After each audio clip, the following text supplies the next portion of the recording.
Oi, pessoal, então aqui vamos fazer o exercício equivalente ao exercício 9, né, da lista 1, que é o exercício 7.3 do livro Professor Mortari. É o mesmo exercício, tá? Mudam-se os itens. Então, o que pede aqui? Usando tabelas de verdade, dá para fazer por outros métodos, tá? Usando tabelas de verdade, verifique se as conclusões indicadas a seguir são de fato consequências tautológicas das premissas ou não. Então, o que vem antes desse símbolozinho aqui, que se chama consequência semântica, né, ou também chamado martelo semântico, nesse caso, esse pi, né, parece um pi deitado, indica mais ou menos não, indica precisamente que o que vem depois dele é uma consequência, né, possivelmente é uma consequência daquilo que veio antes. É como se as fórmulas que vêm antes fossem premissas e a que vem depois fosse uma conclusão. Para resolver esse exercício, ele está pedindo o uso de tabelas de verdade. Então, como é que a gente vai proceder com esse exercício? A gente vai primeiro fazer um item, vou fazer 3 pelo menos aqui. Vamos escolher primeiro a letra A, tá? Vamos lá. Então, o item A aqui já estabelece essas fórmulas, né? A ou B e não A, são duas fórmulas diferentes, como se fossem premissas, né? Então, premissa 1, premissa 2 e a conclusão. Será que isso aqui é consequência lógica daquilo que vem antes? Para fazer isso, a gente vai usar uma tabela de verdade. Então, eu vou desenhar a tabela de verdade. Muito semelhante ao exercício que a gente fez com modelos, mas vocês vão ter que prestar atenção para ver a diferença, tá? Tem duas diferenças fundamentais, tanto naquilo que eu vou ler na tabela, né, a informação que eu quero obter da tabela, quanto aqui na maneira como a gente vai montar. Quantas linhas vai ter essa tabela? 4, tá? Porque são quantas letras sentenciais diferentes? 4, né? A, B, A e B, né? Ou seja, só A e B, são só duas letras diferentes que nós temos. Coloca lá antes, distribui os valores de verdade, como sempre, verdadeiro, verdadeiro, falso, verdadeiro, verdadeiro, falso, falso, falso, tá? Intercalando no primeiro item de 1 em 1, no segundo de 2 em 2. Né? Se tivesse um C aqui, seria de 4 em 4, se tivesse um D, seria de 8 em 8 e assim por diante. Então temos 4 linhas aí, e agora, o que eu faço? Pego aquelas fórmulas que são as premissas, A ou B é uma fórmula, vou colocar ela aqui, porque eu vou ter que montar a tabelinha para ela. Vou colocar agora a segunda fórmula, o não A. Né? São como se fossem nossas premissas. Daí, eu vou até fazer um risco diferente aqui. Tentar fazer um risco duplo. Aí, um risco duplo. Então, o que vem depois, esse B, né, vai ser a nossa conclusão. Então, o exercício está pedindo para usar essa tabela, construir a tabela e verificar se o B é consequência tautológica daquelas lá. Vamos construir a tabela? Bom, isso aqui é uma disjunção. Olha lá a tabelinha da disjunção, é a mesma forma. Então, o que vai dar? A disjunção é verdadeira quando pelo menos um dos lados é verdadeiro aqui, né? No primeiro, os dois são verdadeiros, disjunção verdadeira. Um lado é verdadeiro. Na terceira linha, um lado é verdadeiro, então ela é verdadeira. E na terceira, os dois lados são falsos, então a disjunção é falsa. O não A é a inversa da coluna lá do A. Então, se lá é verdadeiro, falso, aqui vai ser falso, falso e verdadeiro.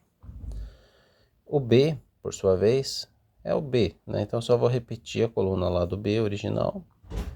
Opa, verdadeiro, verdadeiro, falso e falso. Muito bem, construí as tabelas de verdade para cada uma das três fórmulas.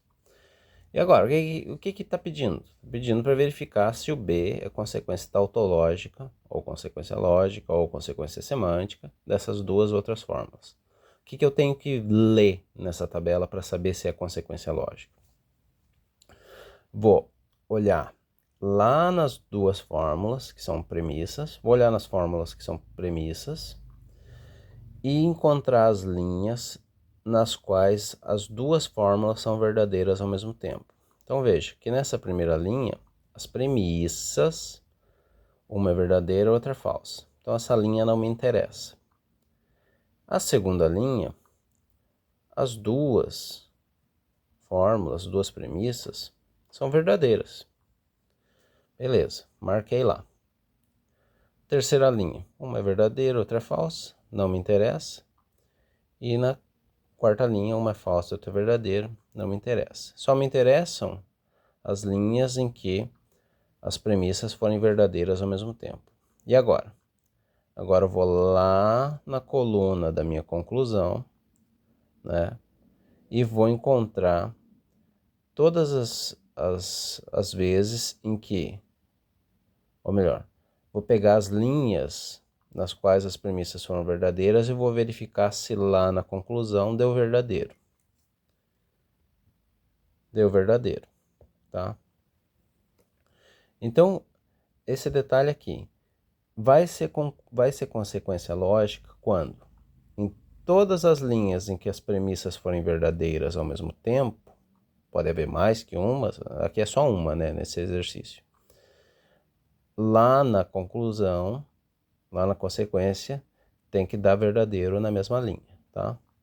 Tudo bem, você está vendo aqui na primeira linha, deu verdadeiro também para a conclusão, né? Porém, não me interessa, porque lá nas premissas, deu uma das fórmulas deu falso. Então, só vou ter preocupação para ver se é consequência lógica, ou tautológica, ou semântica, quando é verdadeiro nas premissas e verdadeiro lá na conclusão, tá? Então, vamos fazer um exercício que quem sabe a gente encontra uma variedade maior de exemplos. Mas só para esclarecer, sim é consequência lógica, tá? Sim, é CL, vamos colocar assim, é consequência lógica, tá? Então, vou fazer um outro exercício. Muito bem, então aqui eu escolhi a letra K do exercício 7.3. Nós temos aqui três fórmulas, né, agindo como premissas, premissa 1, premissa 2, premissa 3, para uma candidata à conclusão, né? Então, vamos ter que verificar se o não há é consequência lógica das fórmulas que vêm antes. Vamos construir a tabela. Então, muito bem, então a nossa tabela, nossas três letras sentenciais, né, A, B e C, só tem três letras sentenciais diferentes. Vamos isolar aqui já as fórmulas. B e C que implica A, não B, não C, e nossa candidata à consequência lógica não A. Quantas linhas vai ter essa tabela? São dois valores, verdadeiro e falso. Então é 2 elevado a 1, 2, 3. Né? Então dá 8 linhas. Distribuição dos valores. Bom, vai dar 8 linhas, tá? Então vou até numerar aqui. 1, 2, 3, 4, 5, 6, 7, 8. Tá? Isso aqui são 8 valorações diferentes, ou seja, 8 combinações de verdadeiro e falso. Verdadeiro, falso, verdadeiro, falso, verdadeiro, falso, verdadeiro, falso. Segunda linha já faz de 2 em 2. Verdadeiro, verdadeiro, falso, falso, verdadeiro, verdadeiro, falso, falso. E o C vai de 4 em 4. Verdadeiro, verdadeiro, verdadeiro, verdadeiro. E daí falso, falso, falso e falso. Essas aqui são as valorações. Isso que a gente chama de valorações. Cada linha é uma valoração. Ou seja, cada linha é uma combinação desses três valores. Todo mundo verdadeiro, todo mundo falso, ou outras combinações possíveis. Vamos lá. Vamos construir as linhas dessas tabelas aqui. Então, B e C que implica A. Isso é uma implicação, né? O que vai definir no final o valor dessa fórmula aqui Vou pôr aqui para cima. Quem vai definir o valor final dessa fórmula aqui é a implicação. Quando que essa fórmula aqui vai ser verdadeira? Ora, toda vez que for verdadeiro lá no consequente, ou quando os dois forem falsos, tá? O antecedente e o consequente. Então, primeiro a gente vai calcular o B e C. B e C, vou até colocar numa cor diferente aqui para a gente não confundir. B e C é uma conjunção, né? Aqui está a conjunção. Olha ali para ela. E agora construa essa distribuição do B e C. Então, B e C, os dois são verdadeiros. Conjunção verdadeira. Tá? Veja que essa é a nossa coluna principal. A coluna principal vai ser sobre a implicação. Nós vamos calcular a fórmula aqui já de uma vez. Verdadeiro com verdadeiro, na conjunção, verdadeiro. Falso com verdadeiro dá falso. Na conjunção, né? Falso com verdadeiro, novamente, deu falso. Verdadeiro com falso dá falso na conjunção. Então, falso. Verdadeiro com falso de novo, deu falso. Falso com falso, na conjunção dá falso. E novamente, falso com falso, vai dar falso. Beleza. Meio torto ali, mas dá para ver. Agora a gente vai fazer a coluna da implicação, tá? Coluna da implicação. Vamos ver os valores. Vamos lá, olhar pelo A. Quer ver uma coisa interessante? Toda vez que o A for verdadeiro, já que ele é o consequente, né? Ele está aqui no lugar do beta. Toda vez que o A for verdadeiro, vai ser verdadeira a fórmula. Então, eu só vou fazer o seguinte, eu vou inverter, né? Eu vou colocar toda vez que for verdadeiro. Então, nas linhas ímpares, vai dar tudo verdadeiro.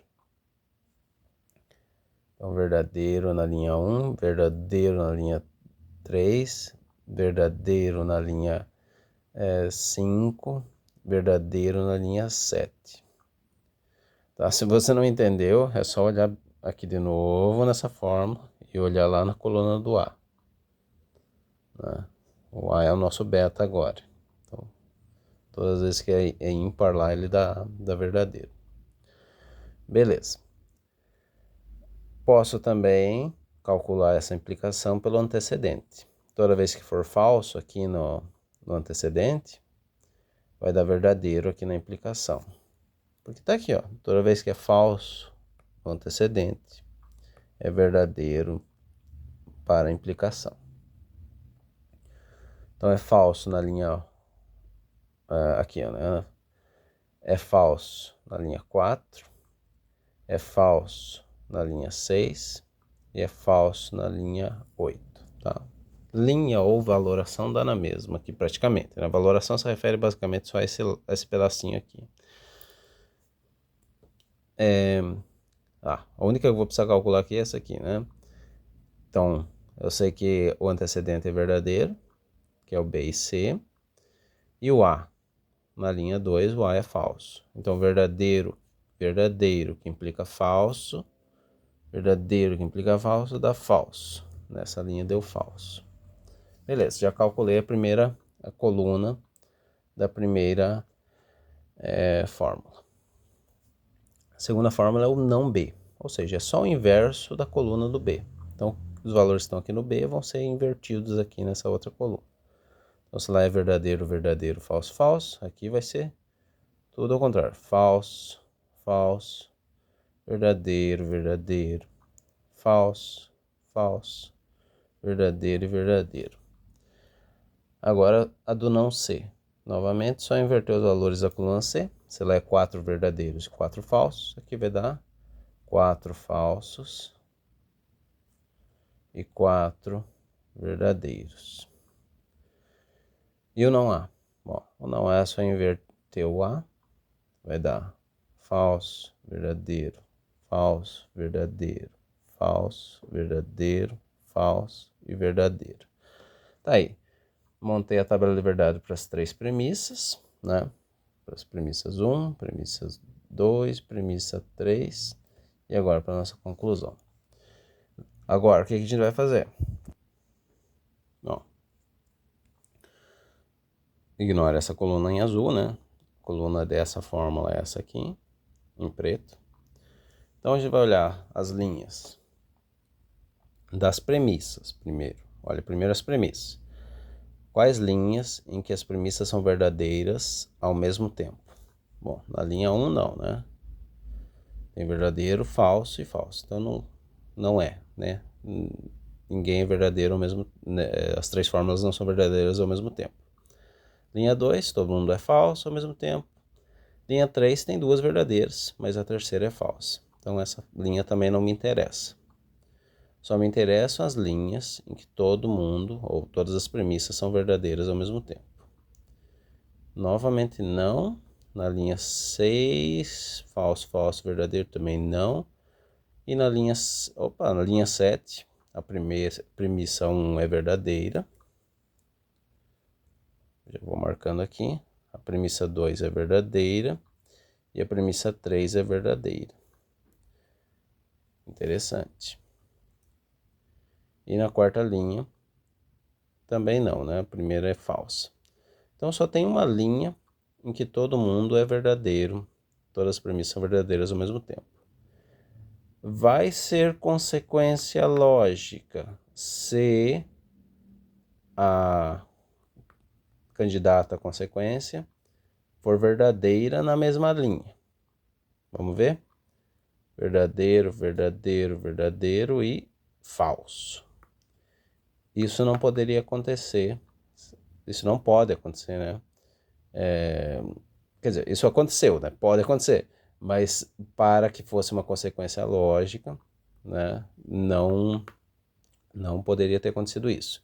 Então a resposta é não, né? Não é consequência lógica. Né? Vou colocar um CL. No exercício, basicamente, da lista de atividades, você tem que construir essa tabela, como eu fiz, para todas as premissas. Alguns exercícios têm uma premissa, outros têm, sei lá, 4 premissas. E para conclusão também. Nesse caso, não é consequência lógica, né? Já que aqui, ó, não era verdadeiro. Lá no exercício anterior, a gente viu que nós tínhamos duas premissas, as duas foram verdadeiras ao mesmo tempo, e a conclusão foi verdadeira.